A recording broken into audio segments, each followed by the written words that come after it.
Thanks to Sony for the invite to Mm. Insidious The Red Door. Yeah. Um, Shits was a movie. Jeez. Yeah. It I like the Insidious franchise, right? Yeah. With like the core story of the Lamberts finishing in two, and then um, Lin Shaye kind of stepping in for three, and four. The shits was fire. I liked it because it explored this idea of the further and astral projection and the demons that live in the further and how you can sort of get trapped and all the shit that they can do. Mad. Mm-hmm. This one comes in 9 years later, and it just felt so fucking disconnected from what we know as the franchise. And I Yeah. don't even mean like they just try new things. It just felt off. And Yeah. they like kudos to Patrick Wilson who directs this one, because he does try to set up like at the start that it's not just a horror movie, that it's like this family drama at the core of it, but completely misses out on the creep factor. Mm. Yeah. I think yeah, you're 100% right. I feel like there was a lot of techniques that Patrick Wilson was trying with cuz I'm pretty sure this is his fucking debut, right? Yeah, There was a lot of techniques that he was trying that just felt they fell flat. Like the elongated jump scare where you can see the setup coming and it's a very long time for it to actually hit. But a yeah, lot of that space, it was just negative air. Like there was nothing there to really get you set up for it. It was just a yeah, tone and then a scare and then just a long wait in between. Big brown yeah, noises, huh? Yeah. yeah. And John, like James Wan had done that shit before. That's like the James Wan style setup and scare and Mm. whatnot. And the movie has some pretty cool scares in it, but they're so few and far between, and then disconnected, and then you're kind of Yeah. thrown into Dalton's world. So Mm. Dalton, played by Ty Simpkins in this one, he just like he's going to college. Does he work Josh like, on the weekends in a roadhouse or looks like it, eh? Fucking hell, this do you guy think he would Theo be Vaughn. bigger? Pause. This guy's got some size in him. Weirdly, it's Yeah. so weird. I know. Look at the swole on Simpkins. Swalkins. um, But yeah, as soon as they move to the college campus, it loses feel. So I Mm. don't know, like remember in Insidious, it was the house, and when you go into the further, like shit happens around the house. This was like them, like I'm exploring the college dorms, I'm like doing shit, but because he's now re um sort of getting reintroduced to astral projection, he's just so cool with it from the start. Mm. Mm. He's like there's no sort of like, learning curve or anything like that. It's just like, yeah, Yeah. I can astral project, count to 10, motherfuckers. And then he's Like, like, just forget about all that shit that happened the first time. yeah. Mm. And so the movie also introduces like his little sidekick on campus, Chris, and it's a girl. I don't know why they're doing like, um combined sex dorms. So she's supposed to be rooming with him, and then yeah, she just becomes like the friend that will just do anything. Just like I'm there. Just from the Yeah. get-go. Like she even changes rooms, and then he does the astral projection shit, and then goes up to her room and then plays on her little Christopher Reeves voice activated keyboard, Mm. and then it drops out of thin air, and the door just closes. You obviously see that there's no one there, and she walks straight up to his dorm down below, and then like wants in on all the shit, and then just sleeps over. But it's a completely platonic relationship. Yeah. Like it's not a romantic relationship at all. She's not Yeah. hoeing. Yeah, Yeah, right. Fucking, for me, I'd been thinking about it since we watched it, and it just felt like the story how they set it up was just really shit. I like the idea of like memories locked away. Like, sorry to be blunt about it, but it just You're wasn't right. just it wasn't executed like as nicely as I would like it to be. Like, I Yeah. would have liked more Patrick Wilson in this because Patrick Wilson is acting his ass off in this movie. He really is. Like Tearing me up.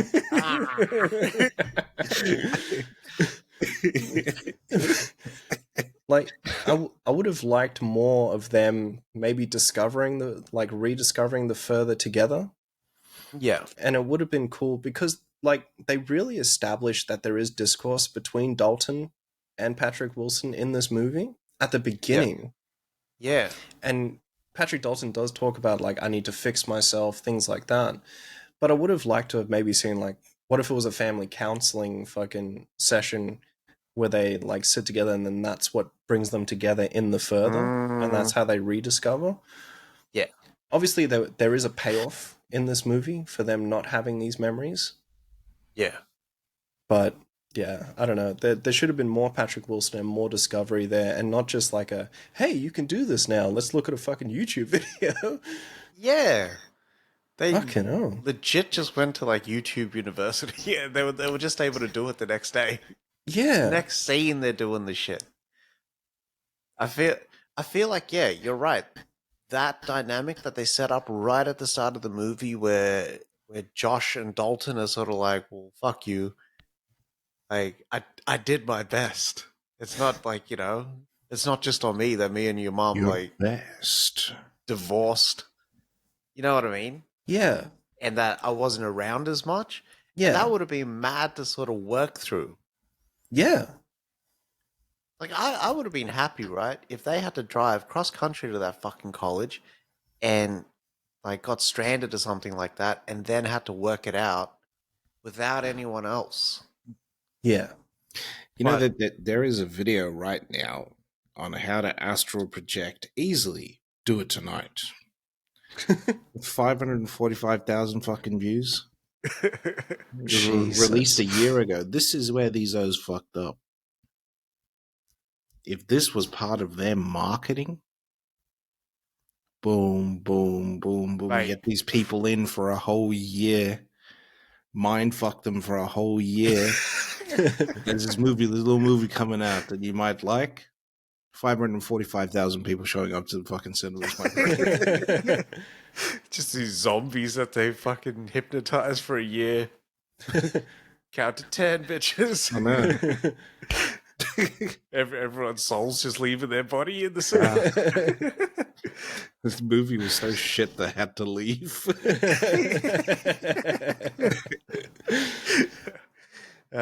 They try some nice things in there, but I think technically the movie's on point.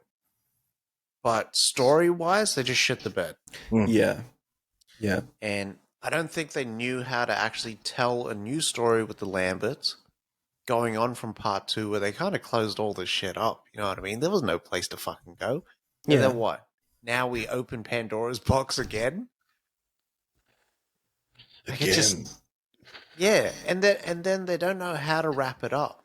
So the way that they kind of wrap it up is just like no one cares. By that point, it's just Yeah. like you just like did the most obvious thing, just so you had a way to close this up. Yeah. There was no stakes when it came to finalizing this film as well. Like the way they really ended the whole fucking last act was very poor. They legit could have done something better with that because I feel like with everything that they set up, so in the first Insidious with Lin Shaye and the further and them learning about it, they had a really good way of closing that first film off. Yeah.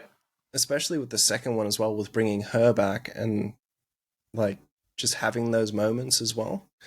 Yeah. This But is with- a prequel, the second one, No. No. The second one's a direct sequel. The third and fourth, The third is a prequel. The fourth is like an other story, Yeah. but that was fire too. Yeah. That was the Leigh Whannell one. Yeah. Yeah. He doesn't miss. Like, he's the man. Yeah.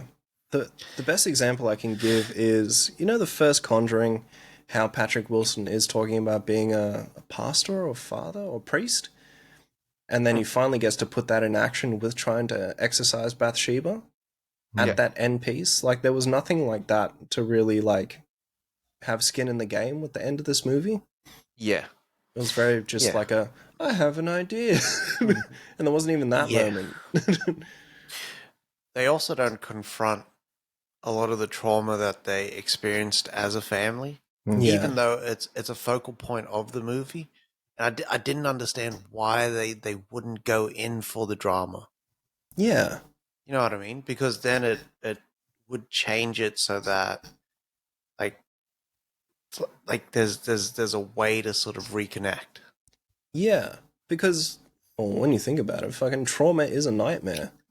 And if they were like, you know, stuck there, because there was a moment there in the trailer, I felt it was longer, and there was a scare when Dalton's in the further again before the end. Yeah. Yeah. But that was all very short lived. Hmm. Yeah, there's just no resolution of trauma because trauma, like for them, it would be a fucking nightmare. And if they resolved that as the conclusion, would have been a lot fucking better. I think so too, yeah. They just had a predator handshake basically, and that was Yeah. it.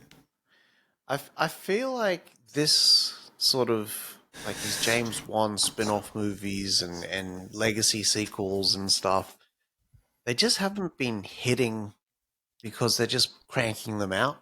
Yeah. They're the new paranormal activities.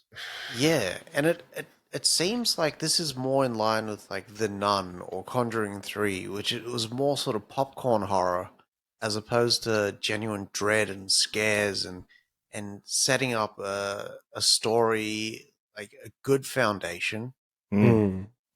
And they do try in the movie. It doesn't Yeah. start like a horror movie at all. The horror only kicks in like maybe half an hour into the movie, but it That's the becomes problem. more. It becomes more like this exploration for Dalton and sort of self discovery for Josh. And at one point, a character says to Josh, like, "We repressed your memories, and we just couldn't forget what you did. So, like, we couldn't live together." It was like, Jesus. fuck it. But then they Even never that. address it again. Yeah. I will never speak to you about this again. Yeah. You know what? It would have been fucking cool, right? If this movie, so Dalton does go to college, right? And then he does have that first shock with like the whole count to 10 or count down from 10. And what if that put him into a fucking coma again and he's in that house, like at home with Rose Byrne, and fucking Josh came over as well and they had to sort it all out and it was in that house again? Yeah. The reboot, Yeah. Yeah. the requel. Yeah. Yeah. Was Roseburn back?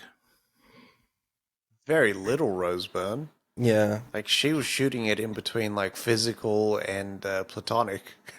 I was got love for Bobby Cannavale. I was going to say some filthy shit about fucking Roseburn. What you mean? What you mean? Play That's his together. woman. Oh wow. Okay. Yeah. Good for you, Carnivale. Yeah. That's why Bobby Cannavale's always down here. Ah, Yeah. how mad. Yeah. It's good seeing horror on the big screen. We've had some really, really good experiences seeing Mhm. horror on the big screen. Yeah. But for some reason, like this just it didn't hit me the way that the other movies hit me. Like I watched Insidious Part 2 in a shitty theater. Mm. It was almost like someone's like home theater that he had set up, right? Still fire, but like Eventually. Yeah. nowhere near how we watched it. And it hit. And this was on the biggest screen, and there was parts where I was just laughing. Not because the horror hit me, but it just got so melodramatic in some parts, and I was just like, yeah. Hi, Mark. Yeah. But I don't think like I think this is where it should end. They Yeah. don't need to make any more sequels. It doesn't need to be a spin-off or anything like that. He doesn't need to like reconnect with the further at all or do a movie where he's coming to terms with what happened in part two. Just end it. It's Mm. done now. Yeah.